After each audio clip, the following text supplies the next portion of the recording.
ગુજરાતમાં ખુલ્લેઆમ દારૂ મળતો નથી અને વેચાતો નથી, પરંતુ તમને કોઈ એમ કહે કે સુરતના જ એક વિસ્તારમાં વિદેશી દારૂ બનાવવાની ફેક્ટરી ચાલી રહી છે તો તમે વિશ્વાસ કરશો ખરા? શું તમારો જવાબ હશે ના, પરંતુ આ વાત સાચી છે। સુરતના જ એક વિસ્તારમાં છેલ્લા કેટલાય સમયથી વિદેશી દારૂની બોટલ, ટેગ, બોક્સ સાથે બનાવેલો દારૂ લોકોને પધરાવવામાં આવી રહ્યો હતો અને આ સમગ્ર રેકેટને પોલીસે આજે ઝડપી પાડી નકલી દારૂનું કૌભાંડ ઉજાગર કર્યું હતું।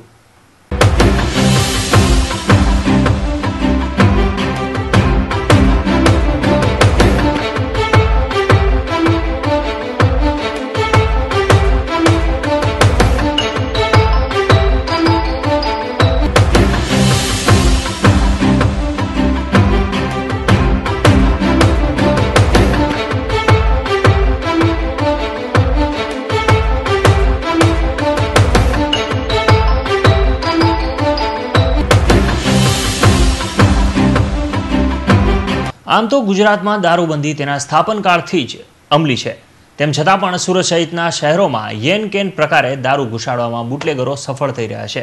ત્યારે પોલીસ પણ આવા દારૂના હેરાફેરીને ઉજાગર કરતી જ રહી છે। ત્યાં બુટલેગરો આ ઝંઝટમાંથી મુક્ત થવા સુરતમાં જ દારૂ બનાવવી ફેક્ટરી નાખી રહ્યા છે। વિદેશી દારૂની બોટલોથી લઈ હુબહુ દેખાતી બોટલમાં દારૂ બનાવીને ભરવામાં આવે છે અને ઊંચી કિંમતે વેચવામાં પણ આવે છે। જો કે આ સમગ્ર કૌભાંડને લિંબાયત પોલીસે ઝડપી પાડ્યું હતું। લિંબાયત વિસ્તારમાં મહાપ્રભુનગરમાં કમલાકર પવારના કારખાનામાં ઇંગ્લિશ બ્રાન્ડની રોયલ સ્પેશિયલ અને રોયલ સ્ટેગનો ડુપ્લિકેટ દારૂ બનાવવાનું કારખાનું ચાલી રહ્યું હોવાની બાતમી મળતા જ લિંબાયત પોલીસે કારખાના પર દરોડા પાડ્યા હતા, જ્યાં પોલીસે વિદેશી દારૂ બનાવવાનું સમગ્ર ષડયંત્ર ઝડપી પાડ્યું હતું। આ કારખાનામાં વિદેશી દારૂની હુબહુ નકલ સાથેના બોક્સ, ટેગ તેમજ બોટલો સહિત દારૂ બનાવવાના સામાનો જપ્ત કર્યા હતા। છેલ્લા કેટલાય સમયથી આ વિસ્તારમાં નકલી દારૂ બનાવવાનું કૌભાંડ ચાલી રહ્યું હતું। પોલીસે આ દરોડામાં 2 આરોપીઓને પણ ઝડપી પાડ્યા છે। પોલીસે આ સાથે જ મોટા જથ્થામાં નકલી દારૂ તેમજ દારૂના બોક્સ પર લગાવવાના પ્રિન્ટેડ સ્ટીકર્સ પણ કબજે લીધા હતા। આજે અમને અમારા બાતમીદારથી બાતમી મળેલી કે મહાપ્રભુનગર ખાતા નંબર 58માં ઇંગ્લિશ દારૂનો જથ્થો છે એવી બાતમી આધારે અમે ખાતા નંબર 58માં રેડ કરતા ત્યાં 2 માણસો, સમાધાન અને રાવણ નામના 2 માણસો હાજર મળી આવેલા।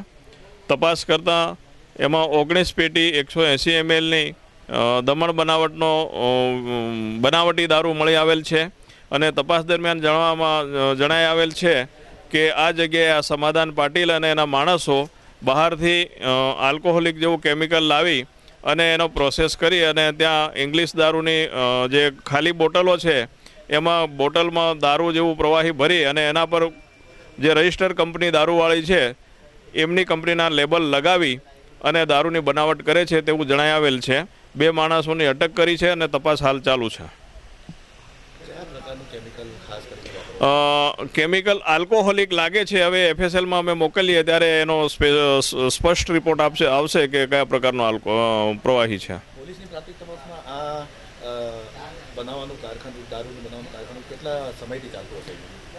લગભગ તો અઠવાડિયાથી એવું કહે છે, હાલ પૂછપરછ ચાલુ છે। સુરત શહેરમાં એક પછી એક દારૂના વેપારનો પર્દાફાશ થઈ રહ્યો છે, ત્યારે આ કૌભાંડ સાથે અનેક સવાલો ઊભા થઈ રહ્યા છે। આવા નકલી દારૂના કારણે અમદાવાદમાં બનેલા લઠ્ઠાકાંડ જેવી ઘટના સુરત શહેરમાં બને તો શહેર પોલીસ માત્ર ને માત્ર દારૂડિયાઓને પકડી પોતાની કામગીરીનો સંતોષ માની રહી છે, પરંતુ આટલા મોટા પ્રમાણમાં ડુપ્લિકેટ દારૂ બનાવવાની સામગ્રી ઝડપાય તેમાં કયા અધિકારીની બેદરકારી છતી થાય છે તેની તપાસ પણ આ તબક્કે જરૂરી બની રહી છે।